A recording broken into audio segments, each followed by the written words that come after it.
은혜의 기억, 감사의 축복이라는 제목으로 여러분과 함께 말씀을 나누길 원합니다. 오늘 말씀은 시편 42편 6절에서 8절 말씀입니다. 읽도록 하겠습니다. 내 하나님이여, 내 영혼이 내 삶에서 낙심이 되므로 내가 요단 땅과 헤르몬과 미살 산에서 주를 기억하나이다. 7절입니다. 주의 폭포 소리에 깊은 바다가 서로 부르며 주의 모든 파도와 물결이 나를 휩쓸었나이다. 8절입니다. 낮에는 여호와께서 그의 인자하심을 베푸시고 밤에는 그의 찬송이 내게 있어 생명의 하나님께 기도하리로다. 고라 자손의 고백입니다. 6절에 보시면 고라 자손의 지금 형편이 어떻습니까? 고라 자손은 지금 낙심에 빠져 있습니다. 내 속에서 낙심이 되므로 이렇게 고백했죠. 낙심이 되니까 어떻습니까? 7절에 보니까 폭포 소리를 듣는데 어떻게 느껴지냐 하면 바다에 파도가 밀려오고 물결이 밀려와서 나를 삼키는 것 같다. 이렇게 고백하고 있습니다. 여러분, 제주도에서 관광지에 갔을 때 폭포를 보지 않습니까? 몇 개의 폭포를 이렇게 관광할 때가 많은데요. 그 폭포를 보면서 야, 참 아름답다. 이렇게 대부분 고백하지 않습니까? 어느 누가 그 폭포를 보면서 야, 저게 바다같이 나를 파도 물결처럼 밀려와서 나를 휩쓸려 가게 한다. 나를 물에 빠지게 한다. 깊은 바다 속으로 그런 느낌이 든다. 이런 생각을 하는 사람이 과연 몇 사람이나 될까요? 이상하게 보지 않을까요? 그런데 사람이 정말 낙심이 되면 모든 게 부정적으로 보인다고 하지 않습니까? 고라 자손은 지금 너무 낙심이 되니까 폭포를 보면서도 생각하면서도 저게 파도와 물결처럼 밀려와서 나를 삼키려고 한다. 이렇게 고백했던 것이죠. 그런데요, 여기서 머물면 안 되지 않습니까? 하나님의 자녀로서 그 다음 단계가 필요한 것이지요. 6절 끝에 보니까 주를 기억하나이다 라고 했지 않습니까? 하나님을 고라 자손은 낙심이 될 때 기억했던 것이지요. 주를 기억했다고 했는데 어떤 하나님을 기억했을까요? 8절에 보면 낮에는 하나님이 베푸신 인자하심을 기억했다.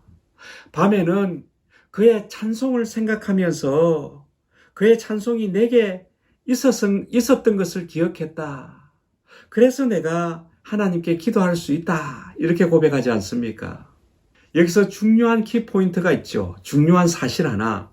낙심이 되고 어렵고 힘든 상황이 있을지라도 정말 중요한 팩트는 하나님의 은혜를 기억할 줄 아는, 하나님의 은혜를 찾아서 더듬어 가서라도 하나님의 은혜를 기억할 줄 알아야 한다는 것이죠.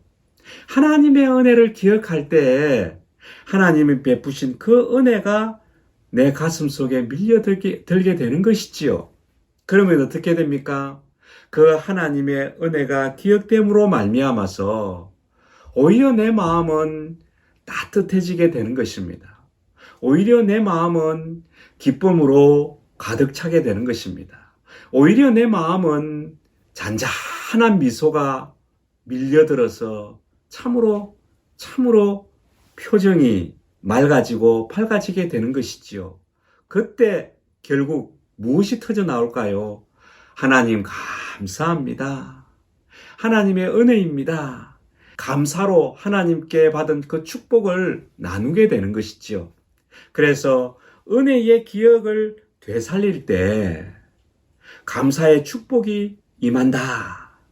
이 원리를 우리는 잊어버리면 안 되겠습니다. 이런 말이 있지 않습니까? Out of sight, out of mind. 이 보는 것에서 시야에서 멀어지면 마음도 멀어진다. Out of sight, out of mind.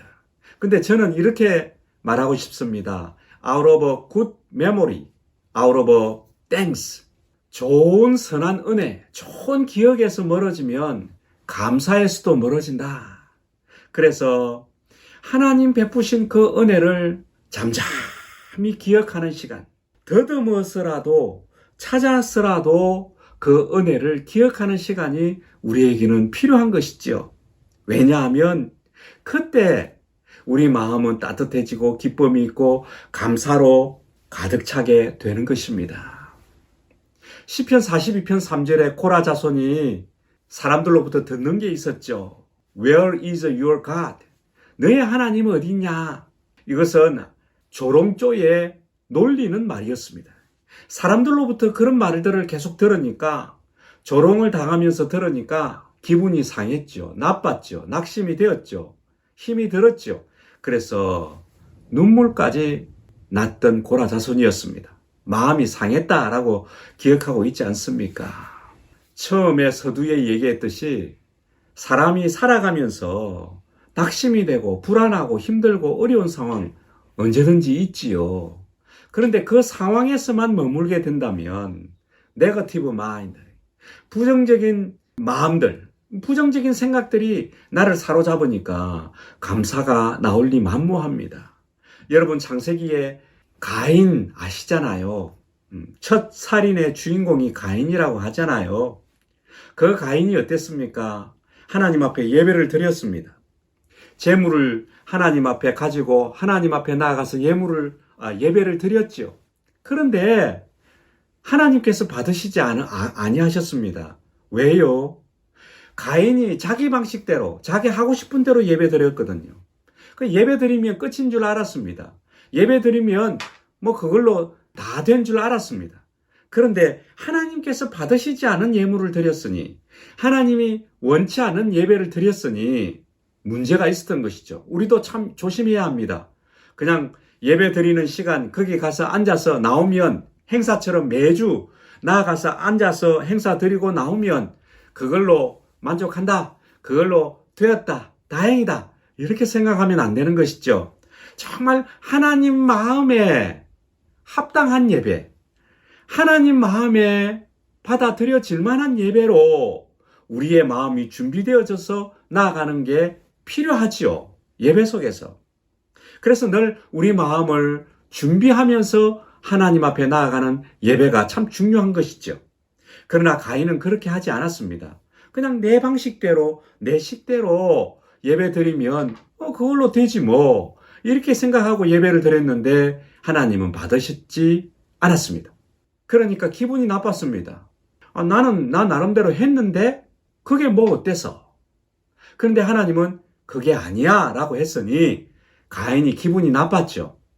계속해서 부정적인 생각, 부정적인 마인드가 자기 안에서 계속해서 차곡차곡 쌓이게 되었습니다. 그러니 불평이 시작되어서 나중에는 분노가 생기고 원망이 생기고 결국은 자기 친동생까지 죽이는, 살인을 저지르는 일들까지 벌이게 되었던 것이죠. 네거티브 마인드, 네거티브 띵스, 부정적인 생각과 마음으로 가득 차 있다면 우리 속에서 감사가 나오진 않습니다. 오히려 그 감사와 반대되는 비극적인 일까지도 생길 수 있다는 것이죠. 사도 바울 우리 잘 아시지 않습니까? 데살로니가전서 2장 13절에 보면 암송하시는 분들도 많이 계실 텐데요. 데살로니가 성도들이 하나님의 말씀을 받을 때 어떻게 받았다고 했습니까? 사람의 말로 받지 않았다. 하나님의 말씀으로 받았다. 가볍게 받지 않았다. 하나님 말씀을. 하나님의 말씀이니까 정성스럽게 소중하게 여기면서 하나님의 말씀을 받았다. 그렇게 데살로니가 성도들을 생각하고 기억했습니다. 그래서 뭐라고 합니까? 감사하다. 너희를 생각할 때 감사하다. 데살로니가 성도들을 향해서 좋은 기억들, 은혜의 기억들, 하나님이 베푸신 놀라운 기억들, 그런 것들을 생각하면서 나아가니까 감사가 넘쳤던 것입니다. 데살로니가 전서와 후서를 적을 때 시작하면서 적었던 1장을 한번 보십시오. 어떻게 시작합니까? 1장 2, 3절에 보면요. 너희들이 참 감사하다. 늘 감사하다. 너희들이 기억할 때마다 이런 요소가 있어서 늘 감사하다. 사도 바울은 하나님께서 그들을 향해서 베푸신 은혜의 기억들을 더듬어 생각했습니다. 그리고 감사하다라고 표현했습니다. 뭐가 감사합니까? 3절에 보면 너희들을 향해서 믿음으로 살도록 했고 인내하도록 했지 않냐? 하나님 도우셔서 너희들이 사랑의 수고를 하도록 도우셨지 않냐? 소망 가운데 살도록 했지 않냐? 믿음의 역사, 사랑의 수고, 소망의 인내 이런 것들을 하나님께로부터 받았으니 그리고 그렇게 살았으니 나는 항상 그것을 기억하고 감사한다. 2, 3절에 기록하고 있지 않습니까? 데살로니가 전서 기록할 때에 데살로니가 성도들이 퍼펙트하게 살았을까요? 그렇지 않습니다. 재림신앙이 잘못되어서 그들은 곧 예수님 오실 텐데 뭐 그냥 일 안 하고 그냥 내가 가지고 있는 것 잘 먹고 잘 살다가 예수님 오시면 같이 가면 되지 뭐 잘못된 재림신앙을 가지고 있었습니다. 그리고 주의 뜻대로 살아가는 지식이 부족해서 여러 가지 문제들을 안고 있었습니다. 그런데 그 문제들에 집착해서 그 문제들만 가지고 처음부터 마구잡이로 데살로니가 성도들을 야단치고 괴롭히고 어렵게 하지 않았죠. 먼저는 그들을 향해서 좋은 기억들, 하나님 베푸신 은혜의 기억들을 되살려내고 기억해내고 그래서 내가 너희들을 향해서 감사하다 이렇게 표현했죠. 여기서 우리가 귀한 교훈을 받을 수 있는 것이죠. 먼저는 좋은 은혜의 기억들을 더듬어서 찾아내야 한다. 그리고 감사할 줄 알아야 한다. 맨 먼저 그것이 필요하다. 아무리 문제가 있어도 아무리 어려워도 그래야 한다. 사람을 볼 때도 마찬가지다. 자기 상황을 볼 때도 마찬가지다. 저 사람을 볼 때, 이 상황을 볼 때 네거티브한 것을 먼저 생각하고 기억해낸다면 어떻게 감사가 될 수 있을까요? 저는 올해 여러 가지 감사한 것들이 참 많았습니다. 그 중에 우리 부친과 우리 아버지와 저희 아버지와 관련된 감사한 것들도 있지요. 2월 5일에 낙상사고를 당하셔서 생과 사를 왔다 갔다 하는 그런 일들을 겪었습니다. 2월 5일부터 시작해서 6월달까지 계속해서 매일매일 긴장 속에서 살았습니다. 생과 사의 갈림길에 계신 아버지를 보면서 저는 쉽지 않은 그런 시간들을 보냈습니다. 저뿐만 아니라 제 아내도 그랬고요. 우리 가족들이 다 그랬습니다. 간호하고 또 여러 가지 보살피고 사역을 하면서 하는 듯 또 안 하는 듯 간호하고 보살피는 게 그렇게 쉬운 게 아니었습니다. 그래서 어느 날은 오른쪽 눈이 터져서 피가 터져 나왔고 지금도 눈 안에는 피가 고여 있습니다. 그래서 불편하게 살아가는 게 사실입니다. 그런 불편하고 어렵고 힘든 것만 바라보았다면 지금도 제 마음은 얼마나 차갑겠습니까? 얼마나 어렵겠습니까? 얼마나 원망이 되겠습니까? 하필 나에게. 그런데 되돌아보면서 하나님 베푸신 은혜를 기억하니까 제 마음이 따뜻해져 왔습니다. 제 마음에 기쁨이 가득 차게 되었습니다.